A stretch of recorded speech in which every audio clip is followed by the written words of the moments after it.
Chhatwal, do you agree with that? It's really the social part which needs to be addressed, and especially looking at the kind of workforce you have, a large blend of women employees are there, so that is something which needs to be addressed. I actually think the E is more difficult to address.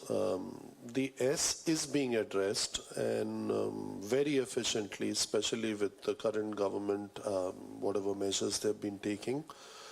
And also, you know, we are fairly blessed to have a young population, so and it's going to achieve its optimal level is between 2040 and 2050. So I think there we are very blessed to get younger people into workforce and out of that as challenges. But the E is a problem, and the E is a problem. Look at the two most important cities, if I would like, for the lack of a better example. Let's take the national capital and this year what Mumbai went through.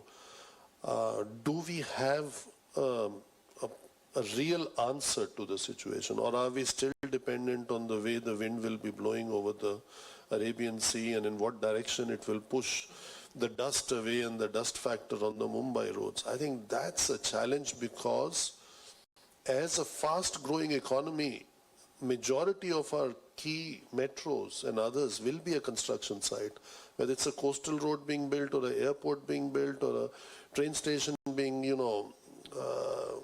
redeveloped. So there is a lot happening and will continue to happen, and there is consensus around it. But what it brings with it, how are we going to address that?